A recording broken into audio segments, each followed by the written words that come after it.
আজকের ঘটনায় যেমন কষ্টের, সেরকমই হাড় কাঁপানো ভয়ের। চলুন দেরি না করে শুরু করা যাক। কনকনে শীতের রাত, ঘুরিয়ে তখন রাত 2টা কি 3টে হবে। এরকম একটা সময় হঠাৎ করে ঘুম ভেঙে গেল নাহিদের ঘুম ভেঙে যাওয়ায় ও চোখ খুলে নিজেকে দেখতে পেলেন এক অজানা জায়গায় একটা গাছের ডালে শুয়ে আছে। নিজেকে গাছের ডালে শুয়ে থাকতে দেখে নাহিদ অবাক হয়ে এদিক সেদিক তাকিয়ে বলে উঠলেন, আরে আমি এখানে কেন? এটা কোন জায়গা? আমি তো আমার ঘরে শুয়েছিলাম, আমি এখানে আসলাম কিভাবে? এই ভেবে গাছ থেকে নেমে নাহিদ বললেন, মা বাবা তোমরা কোথায়? আমি এখানে কেন? কেউ কি আছেন এখানে? কেউ শুনছেন কি? কিন্তু নাহিদের কথায় কেউ কোনো সাড়া দিচ্ছেন না। এমন সময় চাঁদের আলোতে নাহিদ একদিকে চিৎকার করতে করতে হাঁটতে লাগলেন। ও যে কোন দিকে যাচ্ছে সেটাই জানে না। তো নাহিদ এভাবে হাঁটতে হাঁটতে একসময় এক জায়গায় দেখেন একজন মানুষ চাদর মুড়িয়ে বসে আছেন। চাঁদের আলোতে স্পষ্ট বোঝা যাচ্ছিল চাদরে মুড়ানো কেউ বসে আছে। ওনাকে দেখে সাহস করে নাহিদ বলেন, এই যে ভাই শুনুন, এটা কোন জায়গা? আমি কোথায়? কিন্তু নাহিদের কথায় উনি কোনো কথা বলেন না, চুপ করে থাকেন। তখন আবারও নাহিদ বলেন, ভাই কথা বলুন, এটা কোন জায়গা? আর আপনি বা এখানে এই গাছের নিচে বসে আছেন কেন? কে আপনি বলুন? নাহিদের কথায় চাদরে ঢাকা সেই লোকটা বললেন, আমি তোর আত্মা। এই বলে চাদরে মোড়ানো লোকটা তার মুখ থেকে চাদর সরালে নাহিদ অবাক হয়ে যান, কারণ চাদরের ভিতরে থাকা সেই ব্যক্তি হুবহু তার মতো। এটা কিভাবে হতে পারে? একই রকম দেখতে কেউ কিভাবে সামনে দাঁড়িয়ে থাকে? নিজের মতো হুবহু কাউকে দেখে নাহিদের শরীর কাঁপতে থাকে ভয়ে। এদিকে তখন নাহিদের সামনে থাকা সেই অবয়বটা ভয়ঙ্কর এক রূপ নিয়ে নাহিদকে বলে, আমি আসছি তোর জীবন নিতে, তুই বাঁচবি না, আমি তোকে নিয়ে যাব। এই বলে সেই অবয়বটা ভয়ঙ্কর এক হাসি দেন। সেই অবয়বের ভয়ঙ্কর হাসি দেখে নাহিদ সেখানে জ্ঞান হারিয়ে ফেলেন। নাহিদের যখন জ্ঞান ফেরে তখনও দেখেন ও নিজের বিছানায় শুয়ে আছে, ওর পাশে ওর মা বাবা বসা। নাহিদের জ্ঞান ফিরলে ওর মা বাবা বলেন, বাবা, নাহিদ বাবা, কি হয়েছে তোর? তুই আমাদের বাড়ির পিছনের পুকুর পাড়ে জ্ঞান হারিয়ে পড়েছিলি কেন? তুই ওখানে গেলি কিভাবে? মা বাবার কথায় নাহিদ অবাক হয়ে বললেন, আমি তো পুকুর পাড়ে যাইনি বাবা, জানি না কি হলো। আমার ঘুম ভেঙে গেলে আমি দেখলাম আমি এক অজানা জায়গায়। এই বলে নাহিদ সব ঘটনা খুলে বললেন ওর মা বাবাকে। সব ঘটনা শুনে নাহিদের মা বাবা অবাক হয়ে বললেন, এটা কিভাবে সম্ভব? তুই তোর সামনে তোর মতো মানুষ দেখলি কিভাবে? এই বলে নাহিদের মা বাবা নাহিদকে গ্রামের একজন হুজুরকে দিয়ে ঝাড়ফুঁক করিয়ে নিয়ে আসলেন। নাহিদকে ঝাড়ফুঁক দেয়ায় নাহিদ মনে করলেন আর হয়তো কিছু ঘটবেন না। কিন্তু না, সেদিন রাত থেকে নাহিদের সাথে ভয়ের ঘটনা বেড়ে গেল। নাহিদ ভয়ঙ্কর স্বপ্ন দেখতে লাগলেন। শুধু স্বপ্ন না, বাস্তবেও ভয় পেতে লাগলেন। নাহিদ দেখেন একটা ভয়ঙ্কর দেখতে জিন নাহিদের কাছে আসে আর নাহিদকে বলেন, কিরে, যাবি আমার সাথে? যাবি? তোকে তো আমি নিয়ে যাব, তার আগে তোকে পাগল করব। সেই ভয়ঙ্কর জিনটার এরকম কথায় নাহিদ চিৎকার দিলে সেই জিনটা চলে যায়। এরকম ঘটনা নাহিদের সাথে 2-3 দিন ঘটলে নাহিদের মা বাবা এবার বিষয়টা সিরিয়াস নেন আর একজন কবিরাজের কাছে নিয়ে যান নাহিদকে। কবিরাজের কাছে নিয়ে যাবার পর কবিরাজ নাহিদকে দেখে আর সব ঘটনা শোনে। সব শুনে কবিরাজ নাহিদকে ঝাড়ফুঁক করে দিয়ে একটা তাবিজ দেন। কবিরাজের কাছ থেকে তাবিজ নিয়ে আসার পর নাহিদ তাবিজ পড়েন, কিন্তু এতে কোনো লাভ হয় না। কবিরাজের কাছ থেকে আসার পর সেদিন রাতে সেই জিনটা নাহিদের কাছে আসে আর বলেন, কি ভেবেছিস কবিরাজের কাছে গেলে আমাকে ছাড়াতে পারবি? পারবি না, আমি মিশে গেছি তোর রক্তে, এসব তাবিজ আমার কিচ্ছু করতে পারবে না। এই বলে সেই জিনটা তার 2টো দাঁত লম্বা করে নাহিদের শরীরে একটা কামড় বসিয়ে দেন আর রক্ত খেতে থাকেন। নিজের শরীর থেকে জিনকে রক্ত খেতে দেখে প্রচণ্ড এক চিৎকার দিয়ে জ্ঞান হারিয়ে ফেলেন। নাহিদের চিৎকার শুনে ওর মা বাবা দৌড়ে ঘরে যান আর কিছুক্ষণ পর নাহিদের জ্ঞান ফেরান। নাহিদের জ্ঞান ফেরানোর পর নাহিদ ওর মা বাবাকে সব ঘটনা খুলে বলে। সব শুনে নাহিদের মা বাবা চিন্তায় পড়ে যান আর সেই রাতে নাহিদকে একা না ঘুমাতে দিয়ে ওদের সাথে ঘুমাতে বলেন। এভাবে রাত পেরিয়ে সকাল হলে নাহিদের মা বাবা নাহিদকে নিয়ে বড় একজন কবিরাজের কাছে গেলেন। সেই কবিরাজের কাছে যাবার পর কবিরাজ নাহিদের সব ঘটনা শুনে উনি ওনার জিনদের মাধ্যমে খোঁজ নিয়ে নাহিদের মা বাবাকে যা বললেন সেটা শুনে নাহিদ ওর মা বাবা অবাক হয়ে গেলেন। কবিরাজ বললেন, নাহিদকে কালো জাদু করা হয়েছে, ওকে কালো জাদু করছে ওর বন্ধু। আসলে এখানে মেয়ে ঘটিত বিষয় আছে। নাহিদের বন্ধু একটা মেয়েকে পছন্দ করে, এদিকে সেই মেয়ে আবার নাহিদকে পছন্দ করে। এই নিয়ে নাহিদ ওর বন্ধুর মাঝে ঝগড়া হয়। ঝগড়া হওয়ায় নাহিদের বন্ধু একটা তান্ত্রিককে দিয়ে কালো জাদুর মাধ্যমে একজন জিন চালান করে। এখন সেই জিন নাহিদের কাছে আসছে ওকে ভয় দেখিয়ে ওকে দুর্বল বানিয়ে মানসিকভাবে পাগল করে দিবে আর এক সময় মেরে ফেলবে। কবিরাজের কথায় নাহিদ সহ ওর মা বাবা অবাক হয়ে যান আর কবিরাজকে বলেন, কবিরাজ সাহেব, এখন আমার ছেলের কি হবে? আপনি কিছু একটা করুন। নাহিদের বাবার কথায় কবিরাজ বলেন, আমি চেষ্টা করব কালো জাদু কাটানের, কিন্তু এতে নাহিদ পুরোপুরি সুস্থ হবে কিনা জানি না, কারণ তান্ত্রিক এমন এক কালো জাদু করছে যা কাটানো প্রায় অসম্ভব। এই বলে কবিরাজ তার মতো করে কিছু কাজ করে দিলেন আর নাহিদকে আরেকটা তাবিজ দিলেন। কবিরাজ তাবিজ দেয় ও কিছু কাজ করে দেওয়ার পর নাহিদকে নিয়ে ওর মা বাবা বাড়িতে আসে। এই ঘটনার পর 3 দিন নাহিদের সাথে কিছু ঘটে না, সব স্বাভাবিক হয়ে যায়। 3 দিন পর শুরু হয় আবারও ওই ঘটনা। ওই জিনটা নাহিদের কাছে আসে, ওকে ভয় দেখায়, আঘাত করে আর রক্ত খায়। এরকম ঘটনা আবারও ঘটায়। নাহিদের মা বাবা আরও অনেক কবিরাজের কাছে যায়, কিন্তু এতে কোনো লাভ হয় না। কোনো কবিরাজই নাহিদের চিকিৎসা করতে পারে না। এভাবে কিছুদিন চলে যাওয়ায় নাহিদ আস্তে আস্তে পাগল হয়ে যায়। ঘড়িতে তখন বিকাল 4টে। আমি ঘরে শুয়ে। তখন মা আমার ঘরে গিয়ে বলল, বাবা নিশাত, শোন না, তোর মেজো খালার বাড়ি থেকে খবর পাঠিয়েছিল, তোর খালা নাকি অসুস্থ, আমাকে যেতে বলছে। আমি তো যেতে পারলাম না, তুই গিয়ে দেখে আয় না বাবা। মায়ের কথায় আমি বললাম, এক্ষুনি যাব নাকি কালকে যাই? তখন মা বললেন, আজকেই জানা বাবা, এখন তো বিকেল, সন্ধ্যা হতে হতে চলে আসবি। মায়ের কথায় আমি আর কথা না বাড়িয়ে আয়েশাকে বললাম, আয়েশা, খালাদের বাড়িতে গেলাম। এই বলে আমাদের সাইকেলটা হাতে নিয়ে বের হলাম। তখন দেখলাম আয়েশা আমার দিকে তাকিয়ে হাসছে, কারণ আমাকে কখনো সাইকেল চালাতে দেখেনি আমার বউ আয়েশা করি। আপনাদের বোঝার ক্ষেত্রে বলে রাখি, নিশাত ও আয়েশা পরি 2 জন স্বামী স্ত্রী। ঘটনাটি শুনতে থাকুন, সমস্ত কিছু পানির মতো বুঝতে পারবেন। চলুন ঘটনায় ফিরে যাই। আয়েশাকে হাসতে দেখে আমি বললাম, হাসো কেন? আমাকে সাইকেল চালাতে দেখনি বুঝি? আমার কথায় আয়েশা মাথা নাড়িয়ে হাসতে লাগলেন। তখন আমি সাইকেলটা নিয়ে রওনা করলাম আমার খালার বাড়ির দিকে। এভাবে সাইকেল চালিয়ে বেশ কিছুক্ষণ পর খালার বাড়িতে গেলাম। সেখানে গিয়ে খালাকে দেখে বললাম, খালা, বাড়িতে একটা অসুবিধার কারণে মা আসতে পারেনি, তাই আমি আসলাম। তুমি ঔষধ নিয়ম মতো খেও কেমন? আর সুস্থ হলে আসিও সবাই মিলে আমাদের বাড়িতে। এই বলে আরও কিছুক্ষণ অপেক্ষা করে সন্ধ্যার আগে বাড়ির দিকে আসতে লাগলাম। আমি সাইকেল চালিয়ে আসছি, এমন সময় হঠাৎ আমার সামনে একটা ছেলে এসে ধপাস করে পড়ল আর আমার সাইকেল ধরে হাসতে লাগলো। হঠাৎ করে ছেলেটা এসে আমার সামনে পড়ায় ও সাইকেল ধরায় আমি সাইকেল থেকে পড়ে যাই। তখনই 2 জন মানুষ এসে আমাকে বলেন, কিছু মনে করো না বাবা, আমাদের ছেলেটা পাগল হয়ে গেছে, তুমি ব্যথা পাওনি তো বাবা? ওনাদের কথায় আমি সাইকেলটা তুলে বললাম, আঙ্কেল, আপনার ছেলেকে তো দেখে মনে হয় না ও পাগল, দেখতে তো মাশাল্লাহ বেশ সুন্দর, ও এরকম হলো কিভাবে? এই যে আমি মানুষটার সাথে কথা বলছি, ইনি আর কেউ না, নাহিদের মা বাবা। আর একটু আগে আমার সাইকেলের সামনে এসে যে পড়ছিল সে আর কেউ না, নাহিদ। তো আমি নাহিদের মা বাবাকে নাহিদের বিষয়ে জিজ্ঞেস করায় নাহিদের বাবা বললেন, আর বলো না বাবা, আমার ছেলেটাকে কালো জাদু করা হয়েছে, ওকে কালো জাদু করে জিন চালান করা হয়েছে। কিছুদিন আগে ভালো ছিল ছেলেটা।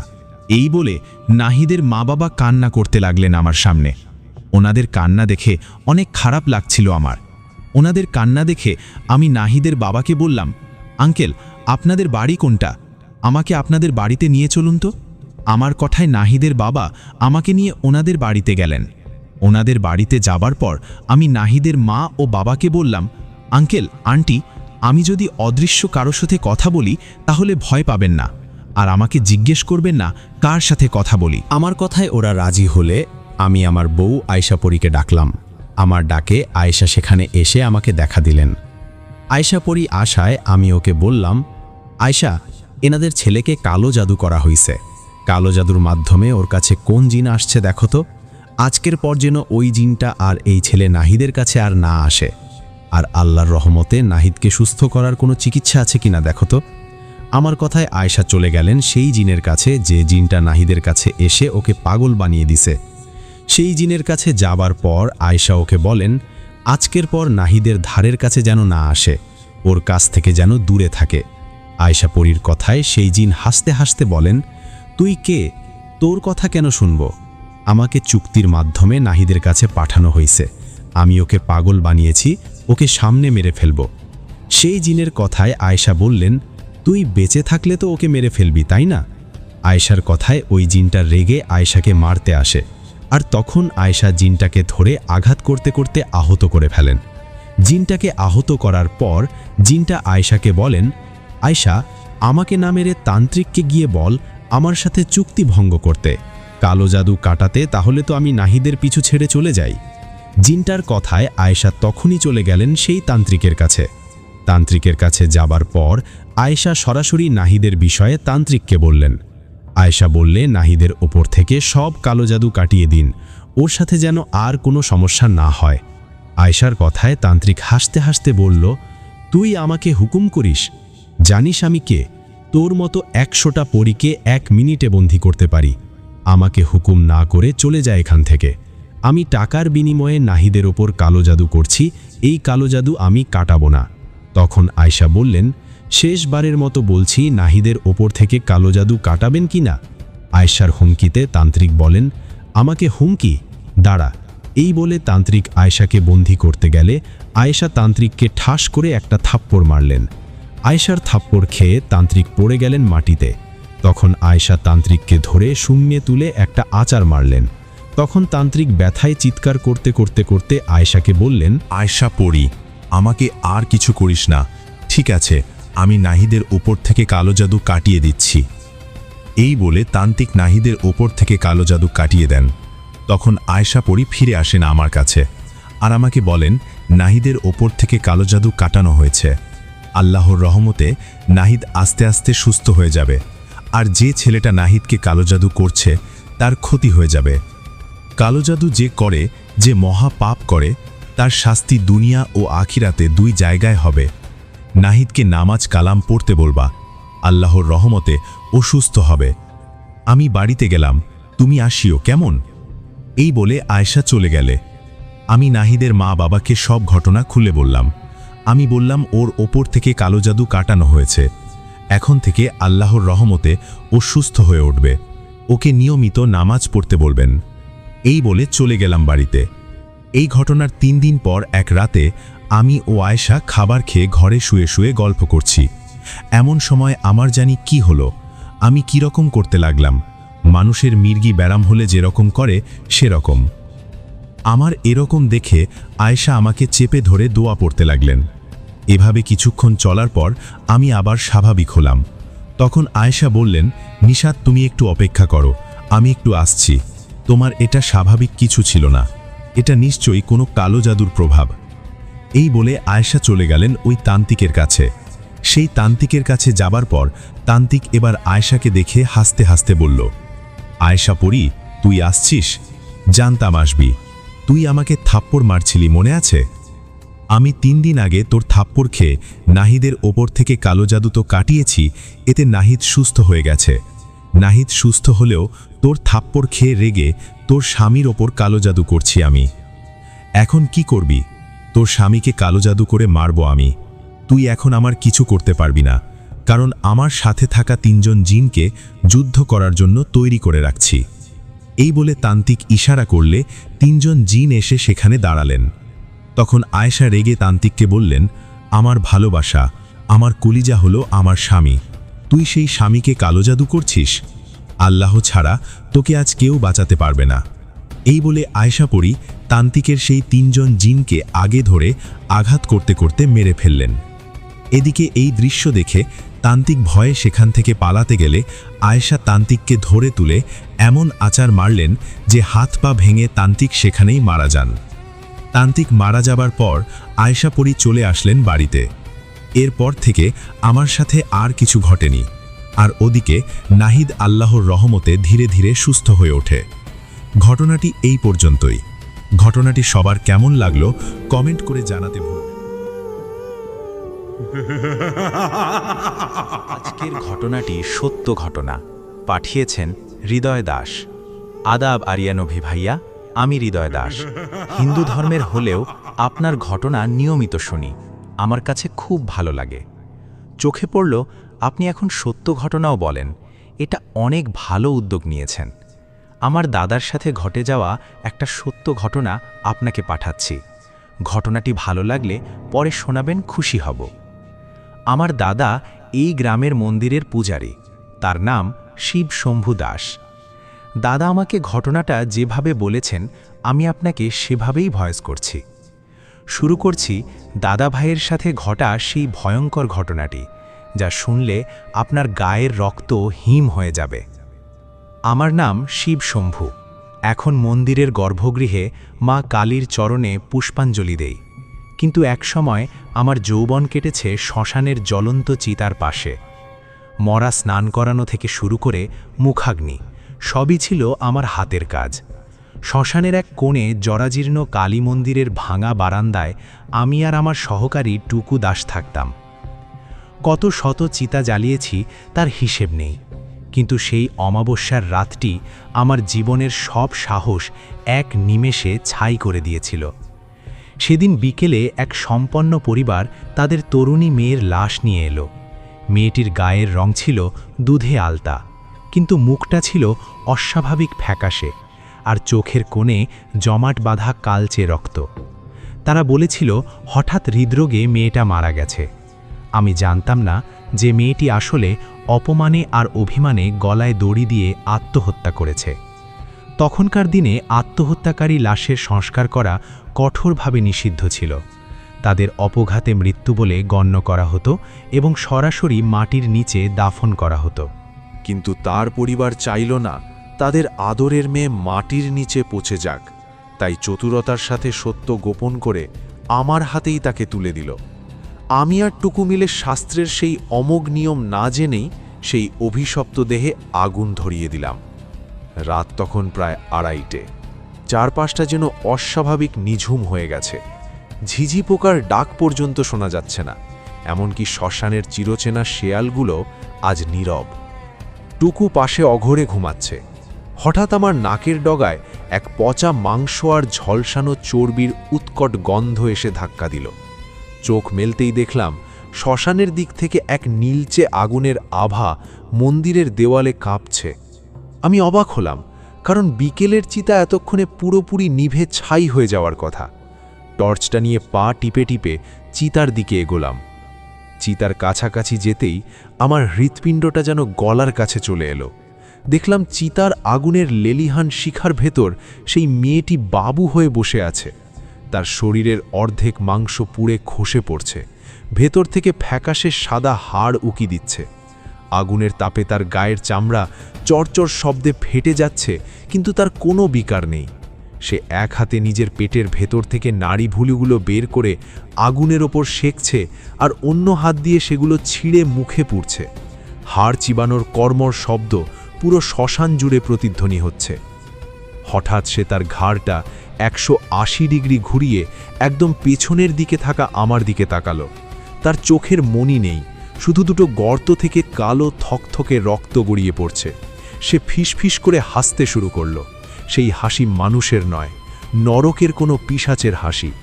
সে ভাঙা গলায় চিৎকার করে উঠল, শিবু, তুই আমাকে শান্তিতে মরতে দিলি না কেন? গলার ফাঁসটা যে এখনো আমার দম আটকে ধরছে, দেখবি? বলেই সে তার একটা হাত নিজের গলার পচা মাংসের ভেতরে ঢুকিয়ে দিল এবং ভেতর থেকে একটা মোটা কালচে পাটের দড়ি টেনে বের করতে লাগল। দড়িটা যেন শেষই হচ্ছে না। তার নাড়ি ভুঁড়ির সাথে প্যাঁচানো থাকা সেই দড়ি বের করে সে আমার দিকে ছুঁড়ে দিল। দড়িটা সাপের মতো কিলবিল করে আমার পায়ের দিকে ধেয়ে এলো। মেয়েটি চিতা থেকে লাফ দিয়ে একদম আমার সামনে এসে দাঁড়ালো। তার শরীরের তাপ এত বেশি ছিল যে আমার গায়ের চামড়া ফোসকা পড়ে যাচ্ছিল। সে তার জ্বলন্ত কয়লার মতো হাত দিয়ে আমার ঘাড় চেপে ধরল। তার নখগুলো আমার চামড়া ফুঁড়ে শিরদাঁড়ার ভেতরে ঢুকে যাচ্ছিল। সে আমার কানের কাছে মুখ এনে ফিসফিস করে বলল, তোর হাতে চিতা জ্বলেছে, আজ তোর রক্তেই এই চিতা নিভবে। তুই যখন আমাকে দড়ি থেকে নামালি না, এখন তুই আমার দড়ি হবি। সে তার পচা দড়িটা আমার গলায় পেঁচাতে ধরতেই আমি শেষবারের মতো মা কালী বলে চিৎকার করে উঠলাম। ঠিক তখনই এক প্রচণ্ড বজ্রপাত হলো এবং মন্দিরের ঘণ্টাগুলো নিজে থেকেই বেজে উঠল। পরদিন সকালে টুকু আমাকে শ্মশানের পাশের ঝোপের ভেতর থেকে মৃতপ্রায় অবস্থায় উদ্ধার করে। আমার সারা শরীর তখন ছাই দিয়ে ঢাকা ছিল এবং গলার নিচে ঠিক ওই মেয়েটির মতোই 5 আঙুলের একটি গাঢ় কালশিটে দাগ বসে গিয়েছিল। গ্রামের বৈদ্য ডেকে দীর্ঘ 3 মাস ঝাড়ফুঁক করার পর আমি ধুঁকে ধুঁকে সুস্থ হই। পরে টুকু জানিয়েছিল ওই চিতার ছাইয়ের ভেতর কোনো হাড়গোড় পাওয়া যায়নি, শুধু পড়েছিল একটি নতুন পাটের দড়ি যা এক বিন্দুও পড়েনি। আজও অমাবস্যার রাতে একা থাকলে আমি সেই পচা মাংসের গন্ধ পাই আর কানে বাজে সেই ভয়ঙ্কর হাহাকার, শিবু ফাঁসটা যে এখনও খুলল না। সেই রাতের পর আমি আর কোনোদিন শ্মশানের ত্রিসীমানায় পা রাখিনি, কারণ আমি জানি সেই অতৃপ্ত আত্মা আজও চিতার ছাইয়ের নিচে ওত পেতে আছে, কারো গলায় ফাঁস পড়াবে বলে। আজও বৃষ্টির রাতে যখন মেঘ ডাকে আমি কানে আঙুল দিয়ে বসে থাকি, পাছে সেই পৈশাচিক হাসি আবার শুনতে পাই। ঘটনাটি আসলেই ঘরের ছিল। যখন আমি লিখছিলাম আমার মনে হচ্ছিল আমি সেই শ্মশানে দাঁড়িয়ে আছি। ধন্যবাদ ভাইয়া আমাদের সাথে এই সত্য ঘটনাটি শেয়ার করার জন্য। ঘটনাটি আপনাদের কেমন লাগলো কমেন্ট করে জানাবেন। এখন আমরা বেশি কথা না বাড়িয়ে চলে যাব আরেকটি ঘটনায়।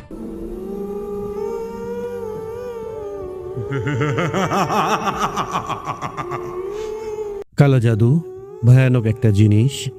এই ঘটনাটি পাঠিয়েছেন হৃদয় ভাই। হৃদয় ভাই নামে যেই পাঠিয়েছেন তার বাড়ি নোয়াখালীতে, এবং হৃদয় ভাই এই ঘটনার পুরাপুরি সাক্ষী। তার চোখের সামনে সমস্ত ঘটনা ঘটেছেন। ঘটনাটি 2 বোনকে নিয়ে। এক বোনের নাম শারমিন এবং আরেক বোনের নাম আয়শা। শারমিন বড়, আয়শা ছোট, 2 বছরের ছোট বড়। শারমিন ইন্টার ফাইনালে পড়ে আর আয়শা ইন্টার ফার্স্ট ইয়ারে পড়ে, কলেজে লেখাপড়া করে। 2 বোন বেশ সুন্দর এবং 2 বোনই খুব ভদ্র। আর 2 বোন একই কলেজে লেখাপড়ার কারণে 2 বোন একসাথে কলেজে যায়। তো কলেজে লেখাপড়া করার কারণে অনেক বন্ধু বান্ধবী এটা থাকবে, এটা স্বাভাবিক বিষয়। তো তিশা নামে একটি বান্ধবী ছিল শারমিনের, এবং তিশার একটি বন্ধু ছিল, নাম হচ্ছে সোহাগ। সবাই একসাথে আড্ডা দেয়, সব কিছু একসাথেই করে। আর শারমিন খুব ভালো ছাত্রী, তার মাথার ব্রেন অনেক তীক্ষ্ণ এবং ক্লাসের মধ্যে টপার। তো এটা দেখে তিশার হিংসা হয়, সেটা কখনো কেউ ভাবতেও পারেনি, মানে এটা মনের মধ্যেই ছিল না। সবাই নর্মালি হাসি খুশি একসাথে কলেজে যাওয়া, আড্ডা দেওয়া, সব কিছু একসাথেই করে। তো যখন শারমিন কোনো কিছু কেনে, তার বান্ধবী তিশার জন্য সেটা কিনে।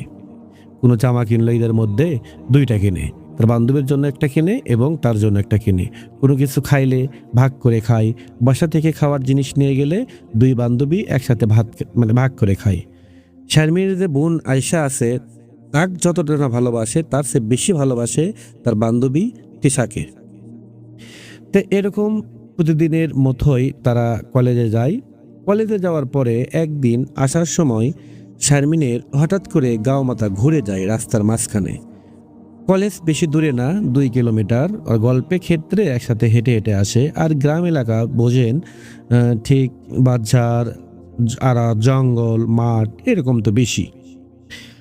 তো এরকম করে যেতে যেতে এক সময় একটা বাঁশঝাড়ের পাশে কবরস্থান আছে, ওখানে এসে শারমিনের গাও মাথা ঘুরে পড়ে যায়। তখন সবাই মিলে ধরে বাসায় নিয়ে যাওয়া হয় এবং মাথায় পানি দিয়ে একটু পরে ভালো হয়ে যায়। তখন বাড়ির বাবা মা সবাই ভাবে হয়তোবা শরীর দুর্বল হওয়ার কারণে এরকম হয়েছে।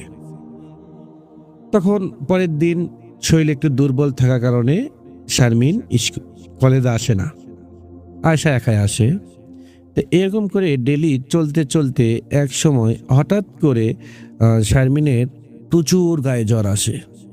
জ্বরে মনে হয় শরীর কাঁপতিছে, এরকম অবস্থা হয়ে গেছে। তখন সবাই ডাক্তারের কাছে নিয়ে যায়। নিয়ে যাওয়ার পর ডাক্তার সাধারণ যে ট্রিটমেন্ট করা হয় ওইভাবে তাকে ওষুধ ভরে দেওয়া হয়। ওষুধ খাই দীর্ঘ 3 দিন, কোনো ফল আসে না, গায়ের জ্বর ঠিক মতো কমে না। জ্বর কমলে শরীরে প্রচুর ব্যথা, ভাত খাইতে পারে না, কোনো কিছু মানে লেখাপড়ায় মন বসে না। আর জ্বর আসলে মানুষের কিন্তু এরকম স্বাভাবিকই হয়, ভাত খাইতে পারে না, শরীর প্রচুর ব্যথা থাকে। এটা সাধারণত সবাই আইডিয়া করছে। ঠিক এইভাবে 6 দিন চলে যায়। যাওয়ার পরে 7 দিনের মাথায় তার বাবা, শারমিনের বাবা বলে, এরকম করে তো বাচ্চাকে রাখা যাবে না, শহরে একটা ডক্টরের কাছে নিয়ে যাওয়া হয়। তো নিয়ে যাওয়ার পরে ওই ডক্টর ওকে দেখার পরে তাকে ভর্তি দেয়। তখন শারমিন ভর্তি থাকে এবং ভর্তি থাকার সময় হাসপাতালে তার জ্বর আস্তে আস্তে কমে যায়, মানে ভালো হওয়ার পথে। তারপরে ঠিক 2 দিন পরে তাকে রিলিজ দেওয়া হয়, আবার চলে আসে বাসায়। আসার পরে পরের দিন থেকে কলেজে যাবে চিন্তা ভাবনা করে, সব কিছু ঠিকঠাক ঠিক মতো খাওয়া দাওয়া করা, আস্তে আস্তে শরীর ভালো হয়ে যাওয়া, তারপরে আবার কলেজে যায়। যাওয়ার পরে কলেজ থেকে আসে, 2 দিন কলেজ করার পরে 3 দিনের মাথায় শারমিন স্বপ্নে দেখে তাকে কে জানি মারতে আসতেছে, গলায় চাপ দিয়ে ধরে থাকে। হঠাৎ করে 2টার দিকে শারমিন ঘুম থেকে জেগে ওঠে। ওঠার পর তার বোনকে আয়শাকে ডাক দিয়ে বলে, আমি তো খুব ভয়ের একটা স্বপ্ন দেখলাম, আমাকে কে জানি মারতে আসতেছে। তখন আয়শা বলে, আপু গায়ে জ্বর ছিল, শরীর দুর্বল, এই জন্য মনে হয় একটু ভয়ের স্বপ্ন দেখছো, সমস্যা নেই, দোয়া দরুদ পরে ঘুমিয়ে পড়ো। তখন ছোট বোনের কথা শুনে দোয়া দরুদ পরে শারমিন আবার ঘুমের মাঝে যায়। যাওয়ার পরে ঠিক আপনারা জানেন এখন মোবাইলে বেশিরভাগ মানুষজন ফেসবুক, ইউটিউব এগুলো বেশি টিপাটিপি করে। যখন শারমিন মোবাইল টিপতে টিপতে ওইজন দেখে মোবাইলের ডিসপ্লের মধ্যে মানে শারমিনের মতো চেহারা এরকম ভয়ানক একটা কি যেন কি হয়তো মারতে আসতেছে মোবাইলের ভেতর থেকে। তখনই মোবাইল মানে ফেলে দেয়। এরকম করে দিতে দিতে মোবাইল হাতে নিলেও সমস্যা হয়। বলে রাখি এই মোবাইলটা গিফটের মোবাইল আর কি, তার বান্ধবী তিশা তাকে গিফট করছিল। তো এরকম করে ভাবতেছে শরীর দুর্বল, মোবাইল টিপা যাবে না, মোবাইল টিপলে শরীরের অবস্থা আর বেশি খারাপ হয়ে যায়, রাত জাগা হবে না। এই জন্য তার মা ওকে মোবাইল খুব একটা দেয় না, দিনে চালানোর জন্য দেয়। তো এরকম করে যখন 2 রাত ধরে কোনো সমস্যা হওয়ার পরে 3 দিনের মাথায় ওরা সবাই উঠানে বসে থেকে সবাই মোবাইল টিপতেছে, গান শুনতেছে, বসে আছে, আড্ডা দিচ্ছে।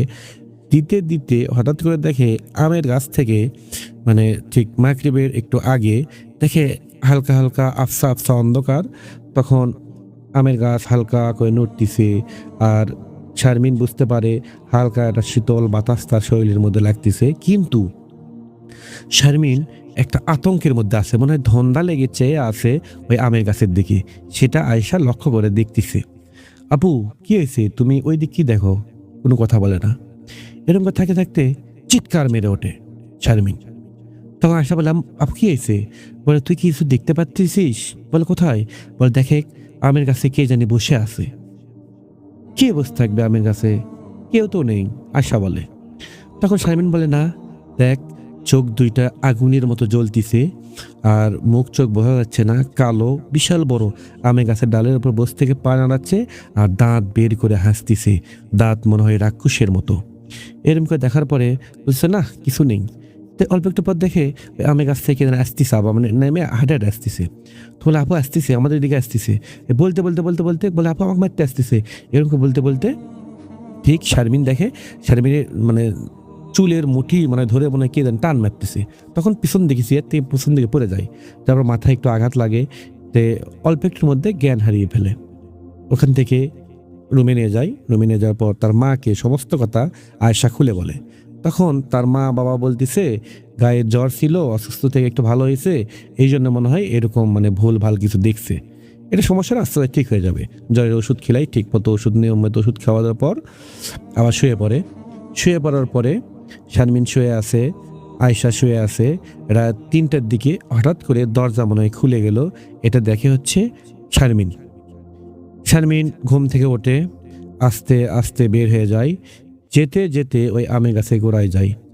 যাওয়ার পরে আমের গাছে মানে হাত দেখি জানি এটা করতেছে। সে দেখতে পাইছে আয়েশা।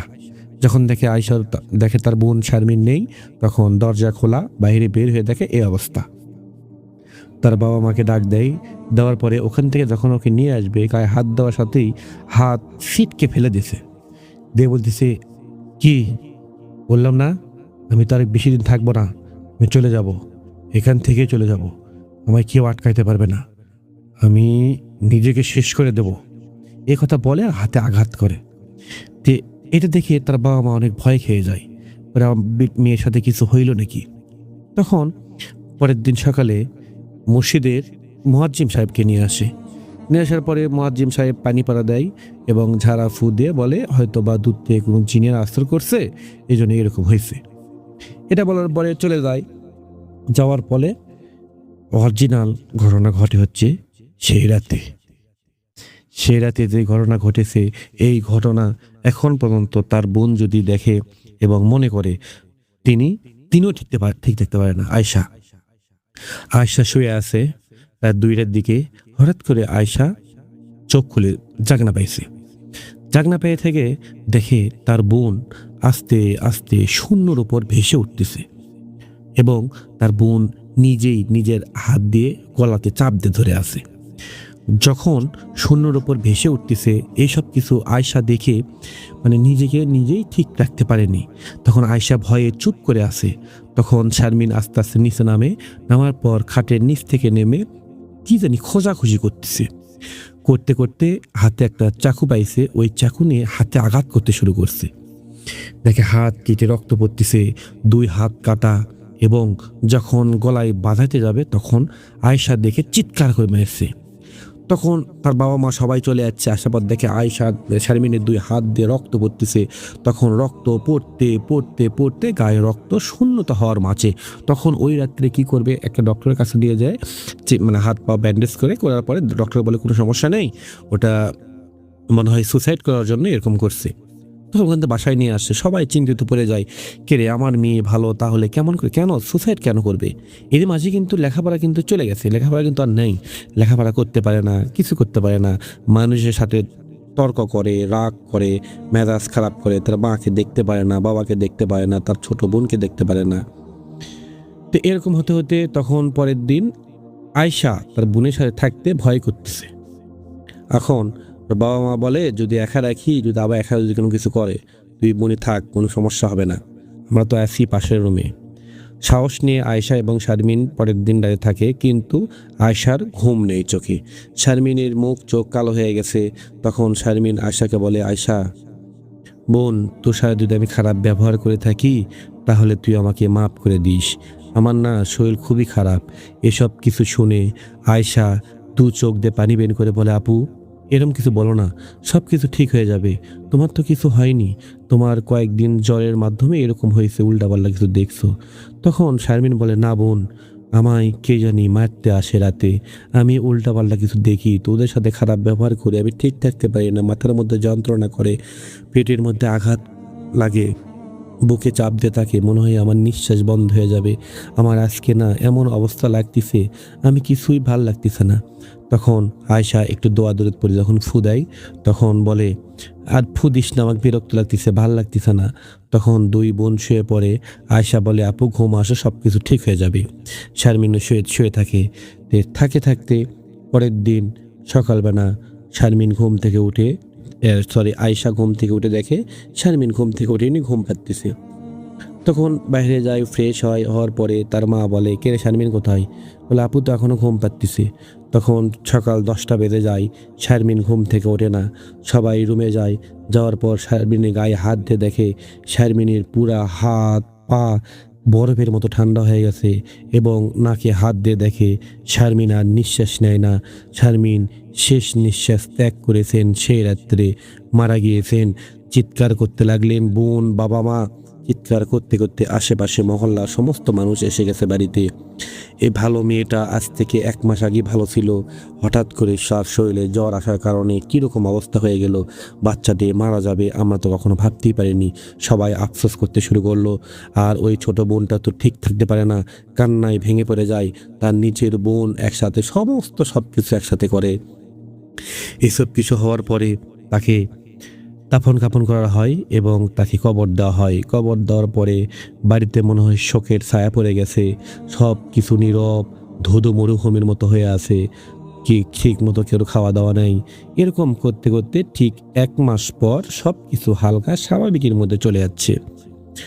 স্যার আয়েশা কলেজে যায় মানে ক্লাস করে, তখন কিন্তু আয়েশার ফোন ছিল না। তখন শারমিনের ওই ফোনটা আয়েশা ব্যবহার করে। তখন আয়েশা ব্যবহার করতে করতে হঠাৎ করে একদিন পানিতে পড়ে ওই ফোনের চার্জ ওঠে না, চার্জ উঠতেছে না ফোনে। তখন ফোন ঠিক করার জন্য কলেজে যাওয়ার পথে একটা টেকনিশিয়ানকে ফোনটা দিয়ে চলে যায় কলেজে। তো কলেজ থেকে আসার পরে ওই টেকনিশিয়ানটা আয়েশাকে বলে, আপু একটু দোকানে আসেন, আপনার সাথে কথা আছে। তখন আয়েশা ভাবে হয়তো বা মোবাইলে আরও টাকা পয়সা বেশি লাগবে, এই জন্য মনে হয় ডাকতেছে। তো বলে, ভাই আপনি ঠিক করেন, সমস্যা নেই, আমি টাকা পয়সা দেবো নি। বলছে না, টাকার জন্য না, আপনি আসেন, আপনার সাথে কিছু কথা আছে। আয়েশা চলে যায় দোকানে। যাওয়ার পর দোকানদার সমস্ত মানুষকে দোকান থেকে বের করে দেয়। দেওয়ার পর বলতেছে, আপনার সাথে পার্সোনাল কিছু কথা আছে। আয়েশা ভাবলো হয়তো বা প্রেম টেমের প্রস্তাব দিবে, যেহেতু রেগুলার ওকে প্রেমের প্রস্তাব দেয় সবাই। তো বলতেছে, দেখেন আপনি যেটা ভাবতেছেন সেটা সম্ভব না, আমি মোবাইল ঠিক করতে যাচ্ছি, আপনি আমার মোবাইল ঠিক করে দেন, আমি চলে যাব। তখন ওই দোকানদার ভাই বলে, আপনার সাথে যে কথাটা বলবো, এই কথাটা শোনার পরে আপনি নিজেকে কন্ট্রোল করতে পারবেন না। তখন আয়েশা বলে, কি হয়েছে ভাইয়া, সমস্ত কথা খুলে বলেন তো। বলে, এই ফোনটা আপনি ঠিক করতে দিয়ে গেছিলেন, ফোন যখন আমরা খুলি, খোলার পরে দেখেন ফোনের মাঝ থেকে কি বের হয়েছে ফোনের ভেতর থেকে। তখন ওই ফোনের ব্যাক পার্ট খোলার পরে ব্যাটারি সাইডে দেখে লাল কালিতে লেখা কিছু কাগজ। ওই কাগজটা বের করে দেখে শারমিনের নাম, এবং ওর মধ্যে কিছু লাল সুতা, শারমিনের চুল, শারমিনের একটি কাপড়ের একটা চিহ্ন, কিছু কিছু মানে আজগুবি কিছু ডালের, গাছের ডালের মতো। এবং ওখানে একটা আরেকটা কাগজ পাওয়া যায়, ওই কাগজে একটা পুতুলের মতো ছবি আঁকা, এবং ওই পুতুলে হাতে কাটা, পায়ে কাটা, এরকম কাটা কাটা দাগ, এবং তার মাঝে লেখা শারমিন নাম লেখা। তখন তার বোন এইসব কিছু দেখে অবাক হয়ে গেছে। তখন একটা পলিথিনের মধ্যে সব কিছু নিয়ে বাড়িতে আসার পরে সমস্ত তার বাবা মাকে খুলে বলেছে। বলার পরে তার বাবা মা বলতেছে, এরকম তো হওয়ার কথা না, এটা শারমিনের ফোন, এটা মানে এরকম করে ওরা রেখে দিয়েছে সব কিছু। দেওয়ার পরে ঠিক সেই রাত থেকেই আয়েশার আবার সমস্যা হতে শুরু করছে। চিৎকার মেরে উঠলো, তার বাবা মা আসলো, আসার পর বলতেছে, কি হয়েছে বাবা? বলছে, আব্বু কে যেন আমাকে মারতে আসতেছে, কালো বিশাল ভয়ানক অবয়ব, এবং তার চোখ দুইটা লাল, এবং আসার পরে আস্তে আস্তে এসে আমার গলায় চাপ দিয়ে ধরেছে, এবং হাত পা ধরে এমন অবস্থা করবে লাগছে, আমি চিৎকার করতে পারিনি, হাত পাও শীতকালে লেগে গেছিল। এই কিছু শুনে বলতেছে, তোমার বোন মারা গেছে, তোমার বোন মারা যাওয়ার আগে এরকম উল্টাপাল্টা কিছু দেখছে, এটা মনে হয় তুমি ভাবছো, এই জন্য তোমার এরকম অবস্থা হয়েছে, টেনশন করো না মা, সব কিছু ঠিক হয়ে যাবে, আল্লাহ ভরসা, তুমি আল্লাহর নাম নিয়ে ঘুমিয়ে পড়ো। সেই রাতটা ঘুমিয়ে পড়ে। পরের দিন সন্ধ্যার দিকে আবার ওই আম গাছ থেকে মনে হয় কি জানি আসতেছে, সেই সব কিছু আয়শা দেখতে পাচ্ছিছে, শারমিন যে সব দেখছিল। তখন এলাকায় মহল্লায় সব জানাজানি হয়ে গেছে। হওয়ার পরে একটা বৃদ্ধা লোক চলে আসে শারমিনদের বাসায়। শারমিনদের বাবাকে বলতেছে, বাবা দেখো, তুমি তো, তোমার বড় মেয়ে মারা গেল, আর ছোট মেয়ে আয়শারও প্রবলেম হতে শুরু করছে, তোমরা একটা হুজুর অথবা কবিরাজের কাছে যাও। আমার মনে হচ্ছে ওই ডক্টর এইসব কিছু ঠিক করতে পারবে না, আমার মনে হচ্ছে কোনো জিন পরি, কোনো কালো জাদু, এইসব কিছুর একটা সমস্যা হতে পারে, আমার মন বলতেছে।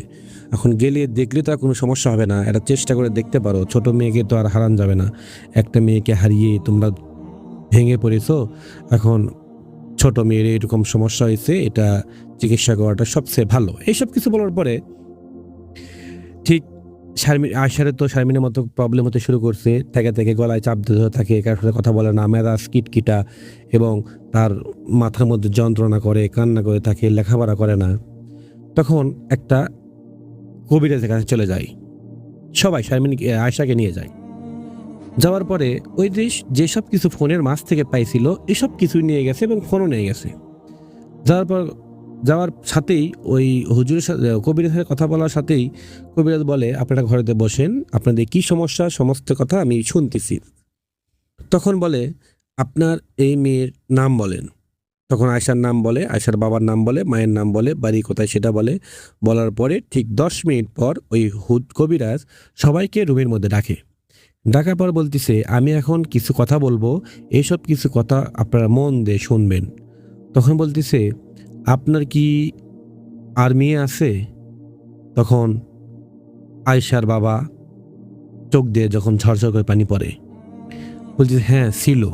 তখন ওই কবিরাজ বলতেছে আপনার বড় মেয়ে ছিল কিন্তু মারা গেছে আজকে থেকে কয়েকদিন আগে। বলতেছে হ্যাঁ আপনি কেমন করে জানলেন? মারা যাওয়ার আগে গায়ে জ্বর ছিল এবং আজরবি কিছু দেখতে পাচ্ছিল এবং নিজের হাত নিজে কাটতে শুরু করছিল। তারপরে এরকম করতে করতে মারা যাওয়ার আগে তার ছোট বোনকে অনেক কিছু বলছিল। তখন তার ছোট বোন আয়শা বলে হ্যাঁ বলছিল, আমি মনে হয় মানে আমার শরীর খুবই খারাপ, আমার সাথে কি হচ্ছে আমি বুঝতে পারতেছি না, যদি আমি তোদের সাথে কোনো অপরাধ করে থাকি মাফ করে দিস, এরকম কিছু বলছিল। বলতেছে দেখেন আপনার মেয়ের ওপর কালো জাদু করা হয়েছিল এবং কালো জাদু করার মাধ্যমে ওই জিনের মাধ্যমে আপনার মেয়েকে মেরে ফেলে দেওয়া হয়েছে। আর এখন বর্তমান আপনার ছোট মেয়ের সাথে যেসব কিছু ঘটতেছে আপনার ছোট মেয়েকেও কালো জাদু করা হয়েছে।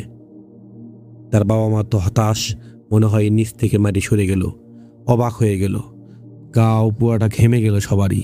তখন বলতেছে এটা কে করছে, আমরা কি জানতে পারবো আমার ছোট মেয়েকে কে করলো? বলতেছে যে কবিরাজ এই কাজটা করেছে ওই কবিরাজ আপনার বড় মেয়েকে কালো জাদু করছে এবং ওই কবিরাজের মাধ্যমে আপনার ছোট মেয়েকেও কালো জাদু করা হয়েছে। কে করেছে? তখন বলতেছে এই কালো জাদু করা হয়েছে ফোনের মাধ্যমে। ফোনের ভেতর কালো জাদু করে ওই ফোনটা একে ব্যবহার করে দিতে হয়েছে এবং ওই ব্যবহার করতে করতে আস্তে আস্তে ওই জিনটা আসক্ত হয়ে ওই জিনটা সুযোগ নিছিল কখন মেরে ফেলে দেবে। গায়ের জ্বর, ডক্টরের কাছে গেছেন, ঠিক হয় না, ভালো হয় না। তারপরে যখন ওই ফোনটা শারমিনের কাছে ছিল না, বাসায় ছিল, শারমিন যখন হসপিটালে ছিল তখন আস্তে আস্তে সুস্থ হয়ে গেছে এবং আসার পর যখন ফোনের কাছে আবার আসছে তখন ওই কালো জাদুটা পুরোপুরিভাবে শক্তিশালী হয়ে ওকে দেখা দিতে শুরু করছে জিন এবং রাতে ডিস্টার্ব, হাত কাটা, পাও কাটা, এরকম করতে করতে আস্তে আস্তে ওই রাত্রে বুকে চাপ দিয়ে, গলায় চাপ দিয়ে আপনার মেয়েকে মেরে ফেলে দিয়েছে ওই জিনটা। এখন ওই জিনের মাধ্যমে আপনার ছোট মেয়েকে মেরে ফেলে দেওয়ার জন্য চেষ্টা করা হচ্ছে। যে কোনো সময়ের সমস্যা হতে পারে, যেহেতু আপনি এখানে আছেন আল্লাহর রহমতে আমি যথেষ্ট পরিমাণে চেষ্টা করব আপনার মেয়েকে রক্ষা করার জন্য। সব কিছু আল্লাহ করবে, আমরা হচ্ছে ওসিলা। আপনারা আল্লাহর ওপর বিশ্বাস রাখতে পারেন, ভরসা রেখে আমরা কাজ করতে পারি। এই কথা শোনার পরে তখন বলতেছে এই ঘটনা কে ঘটেছে, বলে সমস্ত কথা বলবো। এই ঘটনা করেছে তিশা নামে একটি মেয়ে এবং শারমিনের খুব কাছের বান্ধবী। সবাই অবাক, কেন এই কাজটা করলো? বলছে এই কাজটা করেছে শারমিন খুব ভালো স্টুডেন্ট এবং তিশা লেখাপড়া একটু দুর্বল, এই জন্য হিংসা করে ওকে কালো জাদু করেছে। কালো জাদু করে একে মেরে ফেলে দেওয়ার জন্য চেষ্টা করা হয়েছে এবং তিনি সফল হয়েছেন। কিন্তু এখন যে কথাটা বলবো এই কথাটা শুনলে আপনারা আরও অবাক হয়ে যাবেন। এই জন্য তাহলে শারমিনের বান্ধবী একসাথে লেখাপড়া করে, রেজাল্টের জন্য, ভালো ছাত্রীর জন্য একে মেরে ফেলে দিল। কিন্তু আয়শা তো তার বান্ধবী না, আয়শা তো একসাথে লেখাপড়া করে না, তাহলে আয়শাকে কেন করলো? আয়শাকে তিশা করেনি, আয়শাকে করেছে তিশারই বন্ধু সোহাগ। এই সোহাগ আয়শাকে পছন্দ করে, ভালোবাসে এবং আয়শা একে না করে দেওয়ার কারণে প্রতিশোধ নিছে ওই সোহাগ ওই হুজুরের মাধ্যমে। আর যখন তিশা কালো জাদু করে শারমিনের ওপর তখন ওই সোহাগও সাথে ছিল। সব কিছু দেখার পরে যখন দেখছে এভাবে কালো জাদু করছে তখন সোহাগ একাই আয়শার ওপর কালো জাদু করার জন্য ওই কবিরাজের কাছে যায়, বেশি টাকা পয়সা দিয়ে কাজটা করে নিয়েছে। কিন্তু ছোট বোনক যে কাজ করছে সেটা কিন্তু তিশাও জানে না। তখন তিশাকে ধরা হয়, ধরার পর তিশা এক ধরনের বাবা মাকে বলার পরে, মারধর করার পরে এক সময় ভুল স্বীকার করে এবং কান্নায় ভেঙে পড়ে এবং তখন বলে আমার ভুল হয়ে গেছে। তখন শারমিনের বাবা বলে দেখো তুমি যে লোভে কাজটা করছো, আমার কলিজার টুকরা মেয়েকে তুমি আমার কাছ থেকে নেওয়ার চেষ্টা করছো, তুমি সফল হয়ে গেছো, তুমি একটা সফল মেয়ে, কিন্তু আমার মেয়েটাকে তো আমি আর পাবো না। তার বাবা মাকে বলার পরে তার বাবা মা অনেক মারধর করে তিশাকে ওই গ্রাম থেকে ওখান থেকে তাড়িয়ে দিয়েছে। তখন তিশা তার নানির বাড়ি থেকে লেখাপড়া করে ওখান থেকে বিয়ে শাদী হওয়ার পরে এখন পর্যন্ত তিশা ওই গ্রামে পা দেয়নি নিজের লজ্জার কারণে। তখন তিশাকে বলে সোহাগ এরকম এরকম কাজ করছে। সোহাগকে ফোন করে বলে, সোহাগ না স্বীকার যায়, বলে না আমি করিনি, প্রমাণ দিতে পারবেন না। তখন সোহাগ আবার হুমকি দেয় সবাইকে, বলে ছোট মেয়েকে, আমি কিছু করিনি, আপনি আমাকে দোষারোপ দিচ্ছেন, আমি আপনাদের মানহানি মামলা দেব, পুলিশে কাজ যেতে চাই, এরকম হুমকি দেয়। তখন আয়েশার বাবা বলে, ঠিক আছে তুমি যখন করনি তাহলে আমরা আর তোমাদের কিছু বলবো না, আমি আমার মেয়েকে বাঁচাইতে পারি কি পারি না সেটা আমি দেখবো এখন। তখন ওই কবিরাজের কাছে যাই, সমস্ত কথা খুলে বলার পরে বলতেছে, দাঁড়ান। ঠিক একটা বৃত্ত আঁকার পরে আয়শাকে বসে রাখে। আধা ঘন্টা কোরআন তেলাওয়াত করার পরে, রকিয়া করার পরে ওই আয়শার শরীরে জিনটা হাজির করার পরে জিনের মাধ্যমে সমস্ত কথা খুলে বলার পর জিন বলতেছে, দেখেন আমি এর বড় বোনকে মেরে ফেলে দিয়েছি, ছোট বোনকে মেরে ফেলে দেওয়ার জন্য আমাকে আদেশ করা হয়েছে, এবং এই জন্য চুক্তি হওয়ার পরে ওই কবিরাজের মাধ্যমে আমি এখানে আছি। আমি তো মেরে ফেল দেওয়ার জন্য পক্ষ না, কিন্তু আমাকে আদেশ দিয়েছে, হুকুম দেওয়া হয়েছে, এই জন্য বাধ্য হয়ে আমার এই কাজটা করা লাগছে, এবং আমি এই আয়শাকেও আমি ওইভাবেই মেরে ফেলে দেব। তখন কবিরাজ বলে, মেরে ফেল দেওয়া এতই সস্তা? তুমি যে বলতেছো মেরে ফেল দিবি, তাহলে তুই কি মেরে ফেল দিতে পারলেই কি পারবি? আগে না বুঝতে পারিনি, ভুল করে কাজটা হয়ে গেছে, এখন তুই মার, কেমন তোর সাহস? তখন ওই কবিরাজ বলে, এখন তোকে আমি মেরে ফেলে দেবো, তাহলে কেমন হবে? বল এটা কে করেছে? তখন ওই জিনটা বলে, এটা সোহাগ করেছে, একে ভালোবাসে, পছন্দ করে, এই রাজি না হওয়ার কারণে একে মেরে ফেল দেওয়ার জন্য সিদ্ধান্ত নিয়েছে, এবং এই কাজটা ওই কবিরাজি করেছে। এটা তিশার মাধ্যমে যখন করেছে তখন ওই সব কিছু দেখে ওই নিজে একা একা যে এই কাজটা করেছে। তখন বলতেছে, এটার থেকে বাঁচার বুদ্ধি কি? তখন বলতেছে, এটার থেকে বাঁচার বুদ্ধি, এই কালো জাদু নষ্ট করতে হবে, ওই জিনটা বলতেছে। তখন ওই জিন বলতেছে, আমি এখানে বেড়াইতে আসছিলাম, আসার পরে ওই খারাপ কবিরাজের পাল্লায় পড়ে আমাকে বন্দি করে রাখছে, এবং আমাকে বাধ্য করা হচ্ছে এইসব কিছু করার জন্য। আমি ওর কাছ থেকে মুক্তি নিয়ে আমিও ফিরে যেতে চাই আমাদের জগতে, আমি কারোর ক্ষতি করতে চাই না। ওই জিনটা ভালো, এই জিনটা বাধ্য হয়ে এইসব কিছু করেছে। তখন ওই কবিরাজটা বলে, এই কালো জাদুটা কেটে দে, এবং তুই এরই একটা প্রতিশোধ নেব আমরা। তখন ওই জিন বলে, আপনি এই জাদুটা কাটার জন্য এটা করতে হবে, এটা করতে হবে, সমস্ত কিছু শিখা দেয়। তখন বলতেছে, এখানে এই শ্মশানে আয়শার কাপড় রাখা আছে এবং পুতুল রাখা আছে, এই পুতুল নষ্ট করতে হবে, নষ্ট করার পরে আয়শা মুক্ত হবে। কিন্তু আপনি যদি ওই কবিরাজের কাছ থেকে আমাকে মুক্তি করে দেন, তাহলে আমি শারমিনকে যাই মেরে ফেলে দিয়েছে, আমি তার ক্ষতি করে আমি এখান থেকে চলে যাব। শারমিনের বাবা বলে, ঠিক আছে, বলো কোথায় যাইতে হবে?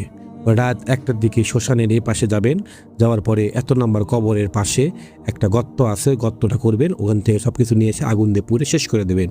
ঠিক রাত 1টা ওই কবিরাজ এবং শারমিনের বাবা চলে যায় শ্মশানে। যাওয়ার পরে ওই কবরের পাশে খুঁজে কবর বের করার পরে ওরই পাশে দেখে একটা হালকাটা গর্ত। ওই গর্তটা করার পর দেখে, হ্যাঁ, একটা পুতুল বের আছে, কিছু তাবিজ বের হয়, কিছু কাপড়, কিছু চুল, সমস্ত কিছু কাগজ দিয়ে ধরে নিয়ে এসে আগুন দিয়ে পুড়ে শেষ করে দেয়। তখন ওই কবিরাজ বুঝতে পারে তার জাদু নষ্ট করে দিয়েছে। ওই জিনকে ডাকা হয়, জিনকে ডাকার পর বলতেছে, খোঁজ খবর সমস্ত কিছু নিয়ে আয়, সমস্ত কিছু নষ্ট হয়েছে, কে করলো, কেমন করে করলো। তখন ওই জিনটা বলতেছে, ঠিক আছে আমি যাচ্ছি। তখন ওই জিনটা এই কবিরাজের কাছে চলে আসে, ভালো কবিরাজের কাছে যায়, এখন আয়েশার চিকিৎসা করতেছে। তখন সমস্ত কিছু খুলে বলে দেওয়ার পরে ওই কবিরাজ বলতেছে, তুই এখানেই থাক, আমি দেখতেছি। তখন দোয়া দরুদের মাধ্যমে ওই জিনের কাছ ওই কবিরাজের খারাপ কবিরাজের কাছ থেকে ওই জিনকে মুক্তি করে, এবং এই কবিরাজের জিনের মাধ্যমে ওই কবিরাজের ক্ষতি করার পরে ওই কবিরাজটা আস্তে আস্তে পঙ্গু হয়ে যায়। তখন ওই কবিরাজ কি করলো না করলো সেটা আর কেউ দেখে না। তখন এই জিনটা মুক্তি পায়, এবং ওই জিনটাকে আদেশ দেওয়া হয়, তুই 3 দিনের মধ্যে, তুই 3 দিন সময়, ওই 3 দিনের মধ্যে শারমিনকে যাই মারছে তার একটা ক্ষতি করে তুই এখানে আসবি, এখান থেকে তোকে মুক্তি করে দেবো, তুই চলে যাবি। তখন ওই জিনটা ঠিক তার 3 দিনের মাথায় এলাকায় মহল্লার সমস্ত মানুষ খোঁজ পায়, ওই সোহাগের একটা হাত একটা পা পঙ্গু হয়ে গেছে, তিনি কথা বলতে পারে না, এরকম হয়ে গেছে। যাওয়ার পরে শারমিনের বাবা মা একটু হলেও শান্তি পাইছে।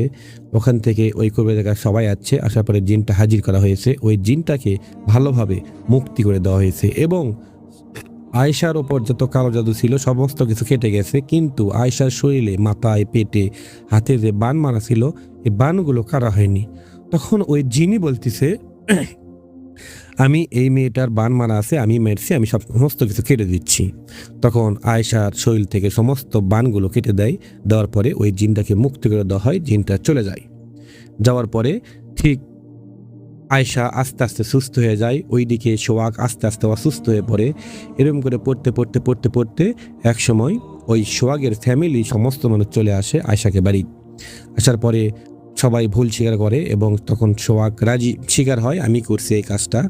তখন আয়েশা বলে, বাবা আমি আমার বোনকে হারাইছি, উনি আমাকে মারার চেষ্টা করছিল, আমরা এতটা পাষাণ না, আল্লাহ পাক আমাদের যে শাস্তি দিয়েছেন দিয়ে যদি খুশি হন তাহলে আল্লাহ পাক খুশি থাকলে আমরাও খুশি, কিন্তু ওরা নিষ্ঠুর, আমরা তো আর নিষ্ঠুর হতে পারি না। তখন মন থেকে সবাই ক্ষমা করে দেয় এবং যে হুজুরটা ভালো ওই হুজুরের চিকিৎসা নিয়ে সোহাগ আস্তে আস্তে সুস্থ হয়ে যায়। কিন্তু সোহাগ এখনও ঠিক মতো কথা বলতে পারে না, ল্যালটা ব্যালটা কথা বলে, কথাটা স্পষ্ট হয় না। এরকম করে জীবনযাপন করতেছে। আয়েশার বিয়ে হয়ে গেছে এবং ওই তিশা শারমিনের বান্ধবী এখন পর্যন্ত তাই তিনি বাসায় আসেনি এবং তার বিয়ে হয়ে গেছে, তার এখন পর্যন্ত বাচ্চাও হয়নি। হয়তোবা আল্লাহ এটাই শাস্তি দিচ্ছে তার বাচ্চা যেন না হয়। কালো জাদু অনেক ভয়ঙ্কর জিনিস। এরপর থেকে শিক্ষা পাওয়ার পরে সবাই জানাজানি হওয়ার পরে সবাই সতর্ক হয়ে থাকে। দেখুন, স্বপ্ন ধারণা করতে পারছিলেন নিজের কাছের বান্ধবী এরম করে কালো জাদু করে শেষ করে দেবে জীবনটা? ঘটনাটি হৃদয় ভাই পাঠিয়েছেন। ভাই আপনাকে খুব ধন্যবাদ। সবাই ভালো থাকবেন, সুস্থ থাকবেন। ঘটনাটি ভালো লাগলে লাইক করবেন এবং কমেন্ট বক্সে জানিয়ে যাবেন। সবাই সুস্থ থাকবেন। আসসালামু আলাইকুম।